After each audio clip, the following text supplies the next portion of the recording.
How impressed were you with Tillman? Well, you go in the game, you know that you're going to have a well-pitched game to be in it, and Chris did. He emptied his tank a little bit there in the 7th, and Darren and Zach did a great job. But Tilly was good. He's watching both those guys pitch. It's such a, you'd almost like take all your scouts. Both of them have great angle. Had great angle tonight, and we're pitchers as much as throwers. You know, it'd be a lot more enjoyable if you could knew how it was going to turn out, but just to sit back and enjoy watching two pitchers really good at their trade. It's fun, real fine margin of error there. Is Tillman reminding you of what you saw from him in 2014? Yeah, and we saw that some last year.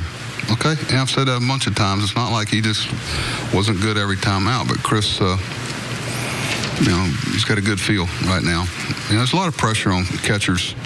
He doesn't shake Matt off, and there's a lot of pressure on catchers on both sides to put down, good fingers. The confidence our pitchers have in him and Caleb create a good tempo for him. I know it's seemingly this way with good pitchers, but I mean, when Chris struggles a bit in the first and second, gets through that, do you think, like, okay, here we go, he's got it? Well, he got his pitch count down more manageable there. He had a couple quick innings. They had some first pitch swings that he got some outs on. Trump made a few plays tonight, and we're fortunate, a couple of them, but the mistakes he did make, there wasn't much damage. I thought the leadoff double and coming back and finishing up that inning, actually was before the inning, was thinking he may could pitch the 8th, but he had emptied the tank there, and as good options as we have with Darren and Zach there. But that was impressive. And the type of game that guys really like to play defense behind. He hasn't allowed a homer, I think, in almost 43 innings, so it's a career high for him. You seen anything different from him that's allowing him to keep the ball in the park?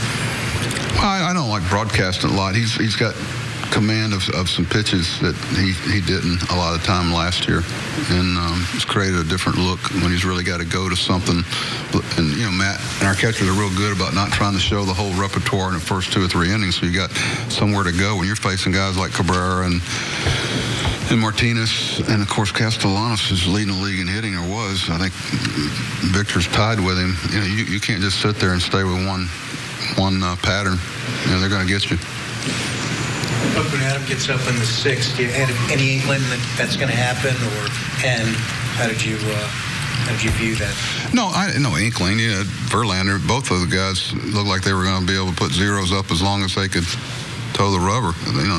Wasn't even when they had somebody on, you always felt like both of them had command of what was going on. But he didn't make many mistakes, and Adam jumped on one of the few he made. How bad a bang was that on Weeders? Yeah, he got cut pretty good there. Looks like Joe Lewis. Richie did a good job of stopping the bleeding. His protective thing came down and cut him pretty good. I don't know if he's got any stitches or not, but I'm always amazed at how quickly they can stop the bleeding, kind of like a guy in the corner of a prize fight, because so much faith Richie has in Matt's habits that he didn't put any gloves on. As well as Adam, he's going to downplay the milestone. But that was his, he was going to talk about just winning the game, but that was his 200th home run in his career. I noticed that the other day, and but I didn't remind myself when he did it. And 3 more, if he gets to 200 as an Oriole, that's 197 with the Orioles. He had 3 with Seattle? 3 with Seattle.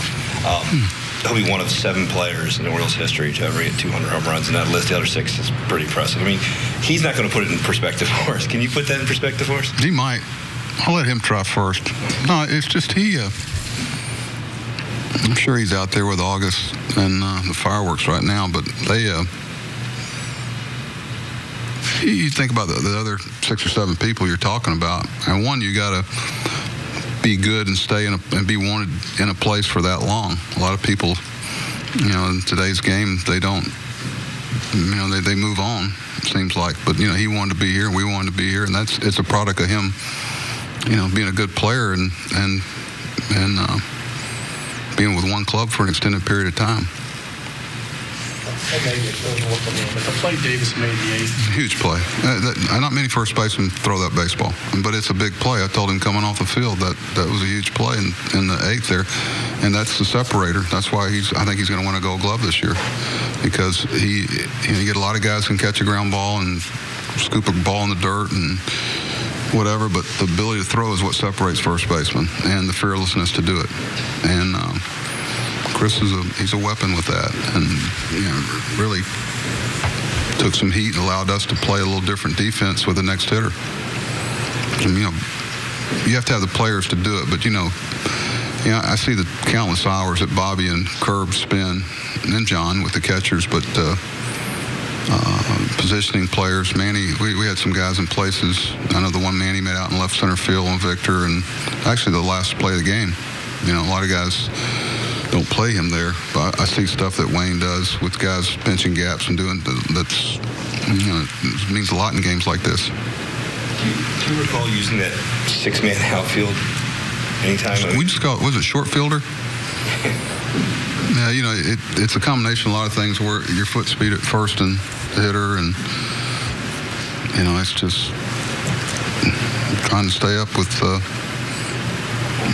Bobby and I are actually talking about it this afternoon about what he wanted to do there, because the way Victor can handle the bat, and it seems like everywhere we put somebody, he hits it somewhere else.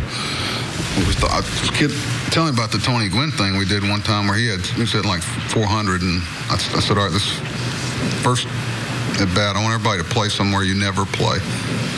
Just play in a place because that's where he's going to hit the ball. And he was like 0 for 4 that day. We thought we'd figure out next day he had 4 or 5 hits. So we changed it. I said, let's do something unconventional. Somebody stand behind second and do side straddle hops while the pitch is coming. But Victor's that type of hitter.